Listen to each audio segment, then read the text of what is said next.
ये लाठियां खाते नजर आ रहे हैं, ये कॉकरोच बन गए हैं। और क्या बनाना चाहते हो? इस देश का नौजवान कॉकरोच तो बन चुका है, अब क्या इनको आप कौन सा जानवर और बनाना चाहते हो? इस देश के नौजवान ने संज्ञा अपने आप को दे दी है कि हम कॉकरोच ही सही हैं। इस देश के अंदर हमने इंसान बन करके देख लिया, इंसान बन करके तैयारी करके देख ली, इंसान बन करके नीट के पेपर देकर देख लिए, इंसान बन करके हमने सारे के सारे सिस्टम को चैलेंज करके देख लिया। लेकिन ये सरकार नहीं जाग पा रही है, ये सरकार नहीं चेत पा रही है, इस सरकार के कानों पर जूं नहीं रेंग रही है। हमारे देश का प्रधानमंत्री अभी भी विदेशी यात्राओं में जाकर के इस मामले को नहीं देख पा रहा है। चारों तरफ घूम रहा है देश का प्रधानमंत्री, लेकिन इस देश के बच्चों की व्यथा नहीं सुन पा रहा है। जब इस देश को आजाद कराने की मुहिम चली थी, फिर मैं वही बात कहूंगा, तब एक साथ लाखों लोग इकट्ठे नहीं हुए थे, तब छोटा सा ही कारवां चला था, छोटे से ही कुछ लोग चले थे, कुछ टुकड़ियां चली थी। 1857 का संग्राम याद करिए, कितने लोगों ने बिगुल बजाया था, कितने लोगों ने मुहिम छेड़ी थी। और वो 1857 का संग्राम इतना बड़ा हो चुका था, इतना देशव्यापी हो चुका था,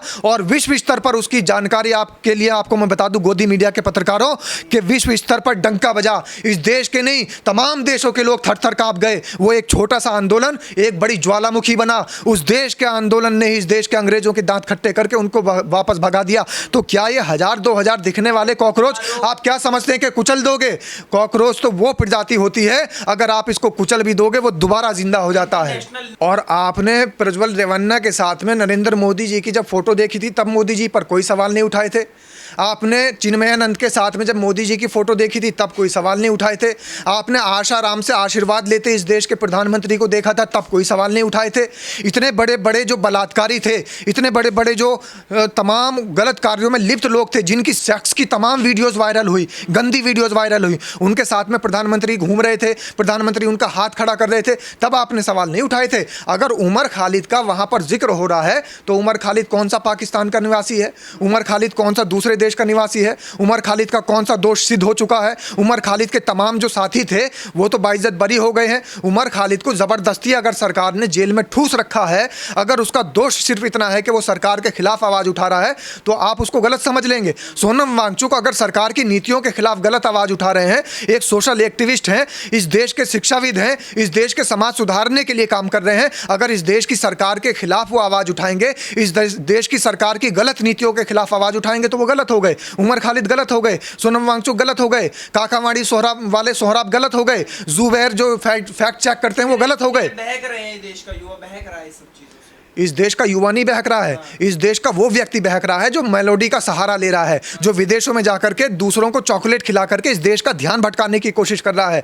इस देश का वो व्यक्ति भटक रहा है, बहक रहा है, जिसने इथेनॉल बना दिया है, लेकिन इथेनॉल को रखने के लिए जो बंकर चाहिए थे, जो टैंक चाहिए थे, वो टैंक अभी तक नहीं बना पाए। पेट्रोल पंप के अंदर अच्छा, कौन सा झूठ हमने फैला दिया? क्या इथेनॉल नहीं बनाया? क्या 20% से 30% मिलावट की तैयारी नहीं चल रही है? क्या इस देश के अंदर 18,000 करोड़ गैलन से, यानी कि इस देश के अंदर कितना ज्यादा इथेनॉल तैयार कर दिया गया है, जितनी पेट्रोल की खपत भी नहीं है, जितनी तेल की खपत भी नहीं है, उससे ज्यादा इथेनॉल तैयार कर दिया गया है। अभी कुछ तैयारी नहीं है। आपने देखा होगा जब इस देश के अंदर डीमोनेटाइजेशन हुआ था, नोटबंदी हुई थी, तो नोट तो बना दिए गए थे, एटीएम की ट्रे नहीं बना पाए थे, एटीएम का साइज नहीं ठीक कर पाए थे, एटीएम की व्यवस्था दुरुस्त नहीं कर पाए थे। इसी तरीके से इथेनॉल तो बनाकर तैयार कर लिया, लेकिन जो पेट्रोल पंप पर इथेनॉल रखने के लिए जो पर्याप्त नहीं है, जिनके अंदर पेट्रोल रखा जाता है उन टैंक के अंदर, वो इथेनॉल रखने के लिए पर्याप्त नहीं है। सारे देश के पेट्रोल पंप के आपको टैंक बदलने पड़ेंगे।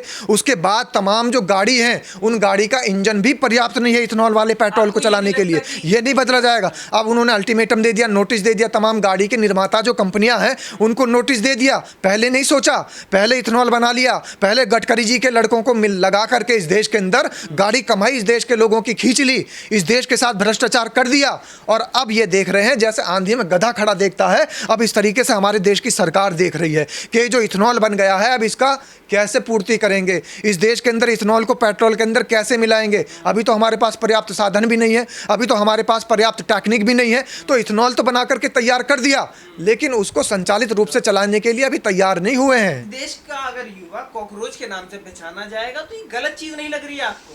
तो गलत नाम दिया किसने है, ये भी तो आप सोचिए। इस देश के नौजवानों ने अपना नाम कॉकरोच नहीं रखा है। इस देश के नौजवानों को शौक नहीं है कि वो MBBS और डॉक्टर अपने नाम के लगाने की जगह कॉकरोच अपने नाम के आगे लगा रहा है। ये मजबूरी है। और इस देश को मजबूर किसने किया है, ये कॉकरोच नाम किसने दिया है? मीडिया इस बात को नहीं बताएगा कि इस देश के नौजवानों को कॉकरोच सबसे पहले किसने कहा था। इस देश की सरकार ने उन पर अंकुश क्यों नहीं लगाया? इस देश की सरकार ने विरोध क्यों नहीं जताया? जब इस देश के नौजवानों को कॉकरोच बता दिया गया तो इस देश के नौजवानों ने स्वीकार कर लिया। जब इस देश के नौजवानों के नाम के आगे डॉक्टर नहीं लग पा रहा है, जब इस देश के नौजवानों के नाम के आगे CMO नहीं लग पा रहा है, CHC प्रभारी नहीं लग पा रहा है, ड्रग इंस्पेक्टर नहीं लग पा रहा है, तो उन्होंने कॉकरोच लगा लिया। और कॉकरोच भी उन्होंने अपने आप से नहीं लगाया, इस देश के सिस्टम ने उन्हें कॉकरोच नाम दिया है। तो उन्होंने एक्सेप्ट कर लिया कि इस देश के नौजवानों ने, इस देश के तमाम भटके हुए बेरोजगारों ने ये समझ लिया कि इस देश में आप डॉक्टर नहीं बन सकते। अभिजीत दीप के क्या अस्तित्व है इनका? एक मस्ती मस्ती में पेज बनाते हैं, वायरल हो जाते हैं और यहाँ पे इधर उधर उछल कूद कर रहे हैं। आपको लगता है कि मस्ती मस्ती में बने हैं? आपको इसलिए लगता है क्योंकि मस्ती मस्ती में इस देश का प्रधानमंत्री बन जाता है। मस्ती मस्ती में सोशल मीडिया के जरिए, सोशल मीडिया पर भ्रामक खबरें फैला करके, इस देश की मीडिया को कैप्चर करके वहां पर मस्ती मस्ती में इस देश के प्रधानमंत्री को अपनी कुर्सी अपनानी पड़ जाती है। और दूसरे देशों के जो प्रधानमंत्री हैं उनसे जब तुलना करते हैं हम अपने देश के प्रधानमंत्री की, तो पता लगता है कि हमारा देश का प्रधानमंत्री सबसे ज्यादा मस्ती करता है। विदेशों में जाता है तो हा हा ही हंसी उसकी कैसी होती है, हा ही करके वापस आ जाता है। मस्ती कौन कर रहा है? इस देश के अंदर चॉकलेट खिलाने कौन जा रहा है? इस देश के अंदर दूसरे देश की महिला मित्र को मेलोडी कौन दे रहा है? इस देश के अंदर अचानक से ताली ताली बजवाने का काम कौन कर रहा था? इस देश के अंदर लोगों को लाइन में लगवाने का काम कौन कर रहा था? इस देश के अंदर तमाम बच्चों के कान खींचने का काम कौन कर रहा है? अभी देखिए फिर से वायरल हो गई वही तस्वीर देश के प्रधानमंत्री की, नहीं होगा, इसके गाल खींचते नजर आ रहे हैं। तो ये मस्ती कर कौन रहा है? और समझ तो ये नहीं आती है आपको, इस देश की गोदी मीडिया को समझ तो ये नहीं आती कि इस देश के 145 करोड़ लोगों के साथ मस्ती करने का काम इस देश के प्रधानमंत्री ने कर रखा है। कभी इस देश का प्रधानमंत्री कह देता है मैं नॉन बायोलॉजिकल हूं, मैं तो पैदा ही नहीं हुआ, मैं तो अजन्मा हूं। कभी इस देश का प्रधानमंत्री कह देता है कि मैं इस देश के लिए अपना सब कुछ न्यौछावर कर दूंगा। अरे जब तुम्हारा शरीर ही नहीं तो न्यौछावर क्या करोगे? नहीं होगा इस्तीफा, नहीं, नो कल्चर। इस्तीफा अगर इस्तीफा नहीं होगा तो जैसे इस देश के प्रधानमंत्री को गद्दी पर बिठाया गया है, जैसे इस देश के शिक्षा मंत्री को गद्दी पर बिठाया गया है, ये देश की जनता जानती है कि उतारना कैसे है, पटकना कैसे है। नेपाल बनाना है, श्रीलंका बनाना है, क्या करना है इस कॉकरोच को? आपने एग्जाम्पल दे दिए, नेपाल बनाना है, श्रीलंका बनाना है, बांग्लादेश बनाना है। लेकिन मैं तो ये कहता हूं कि हमारा देश लोकतांत्रिक देश है। अगर इस देश को बंगाल बनाना होता, इस देश को अगर बांग्लादेश बनाना होता, इस देश को श्रीलंका बनाना होता, इस देश को नेपाल बनाना होता, तो न जाने कब का इस वक्त घेराव हो चुका होता, कब का पार्लियामेंट घेर करके इस देश के प्रधानमंत्री को खींचकर कुर्सी से उतार दिया होता। इस देश का नौजवान, इस देश के लोग जानते हैं कि ये लोकतांत्रिक देश है और डेमोक्रेटिक कंट्री होने की वजह से इस देश के संविधान को समर्थन करते हुए इस देश का नौजवान अपनी मांग संवैधानिक तरीके से मनवा रहा है। इस देश का नौजवान अगर प्रदर्शन भी कर रहा है तो संवैधानिक तरीके से कर रहा है। इस देश के लोग अगर इकट्ठा हो रहे हैं तो संवैधानिक तरीके से इकट्ठा हो रहे हैं। रास्ते उनके पास बहुत थे, लेकिन वो जानते हैं कि हम भगत सिंह के देश से हैं, वो जानते हैं कि हम महात्मा गांधी के देश से हैं, वो जानते हैं कि हम महात्मा गौतम बुद्ध के देश से हैं, वो जानते हैं कि इस देश के अंदर बाबा साहब भीमराव अंबेडकर का कानून चलता है। तो बाबा साहब भीमराव अंबेडकर के कानून का समर्थन करते हुए इस देश का नौजवान इस देश के प्रधानमंत्री को गद्दी से उतारना चाहता है, इस देश के शिक्षा मंत्री को गद्दी से उतारना चाहता है। अगर वो चाहे तो 2 मिनट में यहाँ पर नेपाल बन जाएगा, अगर वो चाहे तो 2 मिनट में यहाँ श्रीलंका बन जाएगा। लेकिन श्रीलंका नहीं बनाना है, नेपाल नहीं बनाना है। हमारे देश की खूबसूरती है कि ये देश लोकतंत्र से चलता है और लोकतांत्रिक तरीके से, संवैधानिक तरीके से हम इस देश के शिक्षा मंत्री को गद्दी से उतारना चाहते हैं। कॉकरोच भर भरा करके सरकार को चुनौती दे रहे हैं और सरकार इतना ज़्यादा डर गई है। आप देखिए पहले जब प्रदर्शन हुआ दिल्ली के अंदर तो वहाँ पे आपने देखा होगा कि उनको नहीं रोका गया। लोग बाग ये कह रहे थे कि भाई अगर इन्हें रोका नहीं तो कहीं ना कहीं ये भारतीय जनता पार्टी से समर्थित है। अचानक से इनको परमिशन दे दी गई, 24 घंटे के अंदर अंदर इनका प्रोटेस्ट हो गया और पुलिस प्रशासन के चाक चौबंद इंतज़ाम थे। अब आप देखिए लखनऊ में तो सारी पोल पट्टी खुल गई। जब ये उत्तर प्रदेश पहुंचते हैं, जब कॉकरोच दिल्ली से चलकर लखनऊ पहुंचते हैं, तब पूरा पुलिस प्रशासन मुस्तैद होकर के इनको रोकने की कोशिश कर रहा है। अब कहाँ चले गए वो लोग जो ये कह रहे थे कि भाजपा से समर्थित कॉकरोच हैं।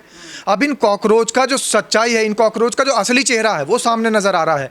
आप देखिए हैदराबाद में प्रदर्शन चल रहा है, आप देखिए उत्तर प्रदेश में प्रदर्शन चल रहा है, तमिलनाडु में भी प्रदर्शन चल रहा है और पुणे में, महाराष्ट्र में प्रदर्शन चल रहा है। पत्रकार महोदय, मैं यही आपको बताना चाह रहा हूँ कि चाहे तमिलनाडु हो, चाहे पुणे महाराष्ट्र हो, चाहे वो उत्तर प्रदेश हो, चाहे वो दिल्ली हो, इस देश के तमाम राज्यों के अंदर ये कॉकरोच भर भरा कर इस सरकार को घेरने का काम कर रहे हैं और सरकार पूरे तरीके से इनको रोकने का काम कर रही है। तो सबसे पहले तो ये बात वहीं पर खत्म हो जाती है। जो लोग आरोप लगा रहे थे कि ये जो कॉकरोच हैं ये भारतीय जनता पार्टी के और इस सत्ताधारी पार्टी के सरकार के छोड़े हुए कॉकरोच हैं, ये कुछ दिन गिजबिजाएंगे और वापस अपने बिल में घुस जाएंगे। ये तो बिल में घुस ही नहीं रहे हैं, ये तो सरकार को बिल में घुसाने का काम कर रहे हैं, ये तो धर्मेंद्र प्रधान को बिल में घुसाने का काम कर रहे हैं, ये तो इस सिस्टम के ऊपर आवाज उठाने का काम कर रहे हैं। और ये कॉकरोच कह रहे हैं कि हम अजन्मे नहीं हैं, हम नॉन बायोलॉजिकल नहीं हैं, हमारा एक शरीर है, हम कॉकरोच हैं। और कॉकरोच भी वो वाले हैं कि अगर इनको मार भी दिया जाएगा तो इनकी आवाज़ हमेशा से बुलंद रहेगी। अगर नीट के खिलाफ, पेपर लीक के खिलाफ ये बोलते रहेंगे,